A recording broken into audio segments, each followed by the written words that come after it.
Today we saw quarterback Trevor Lawrence go down with an ankle injury, and initially this was a very alarming one because he was in an obvious amount of pain and required assistance to get off the field, but fortunately he would return to the game. Now on the actual play that we saw Lawrence get injured on, it looked like his ankle and foot got stepped on, and we just saw that ankle and foot bend inwards into that typical inversion ankle sprain position. In a post-game press conference, Lawrence said that his ankle is actually feeling pretty good right now, but they did have a scan in the locker room and everything looked good. There is a grading system for these ankle injuries, and since some people are not too familiar with that, I'm going to go ahead and focus on that with this video. Welcome, sports fans. For those of you that aren't familiar with me, my name is Nick Gallo and I'm a doctor of physical therapy, and with my channel I take a look at sports injuries and I try to explain them so that they are a little bit easier to understand. First, I'll show the play that Lawrence was injured on so that we get a good visualization for his mechanism of injury. Then I'll go over the anatomy associated with that particular injury. And finally, after that, I'll go over what the person should expect when in rehab. If you like today's video and you find it informative, please hit that thumbs up and subscribe to the channel because I will be making more videos in the future regarding sports injuries, rehabilitation, and other physical therapy related content.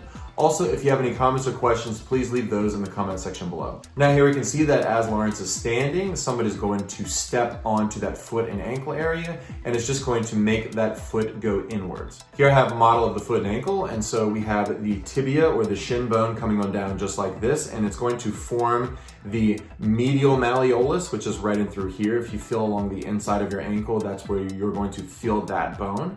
And on the outside of the ankle, this is the fibula that's going to come on down and form the lateral malleolus. So if you feel along the outside of your ankle, that is going to be the fibula. Right below there, you're going to have the talus bone, which is located right in through here. Now there are four typical motions at the ankle, and the first one is known as dorsiflexion. This is when a person's foot is going to be bending upwards just like that.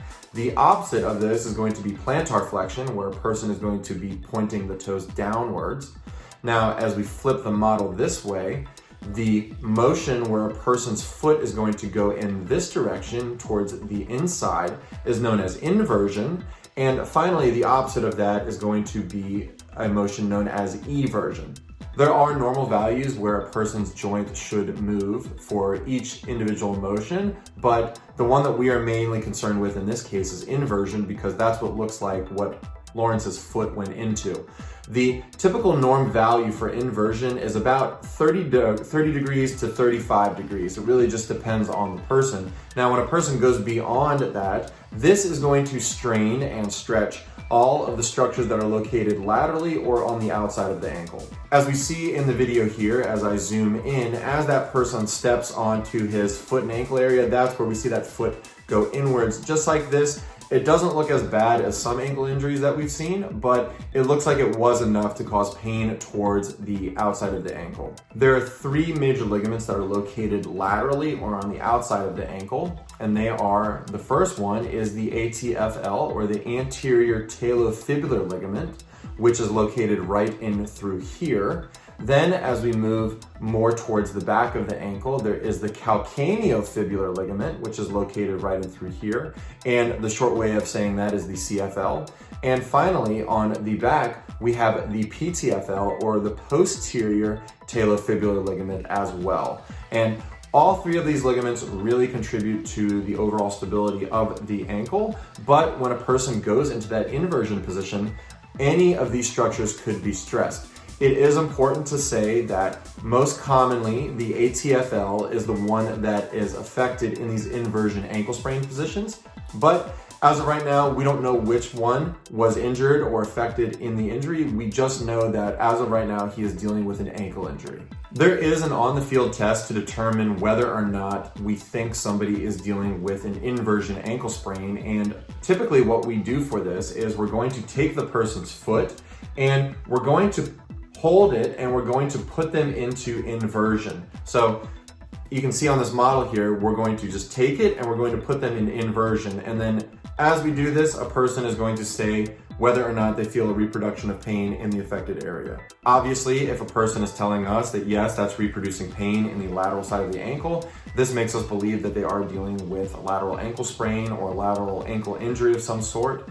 But if it doesn't make it worse, then that makes us believe that they are not typically dealing with something affecting that portion of the ankle. One other thing to make note of is, yes, as a person's foot and ankle goes into that inversion position, they are at risk for fractures known as malleolar fractures, and this can affect either the lateral malleolus or the medial malleolus. After the game, Lawrence was asked about his ankle, and he said that he had scans and everything looked good. So as of right now, that makes me believe that he's either at least had an x-ray or some sort of imaging that ruled out the severe ankle fractures. Therefore, it seems most likely that currently what he's dealing with is more of a minor soft tissue injury to one or multiple of those structures that are located laterally on the ankle. Now, there is a grading system for lateral ankle sprains, and that of course is grades 1, 2, and 3. In a grade 1 lateral ankle sprain, typically a person is going to get some stretching of the affected ligament. In a grade 2, this is when they're going to get stretching and partial tearing. And finally, in a grade 3, this is when you're going to see a complete rupture of the ligament. As of right now, unfortunately, the grade of the ankle sprain has not been revealed to us, but the gold standard to reveal this is going to be that MRI, because that will show whether or not there is any partial tearing of some sorts to the affected ligament.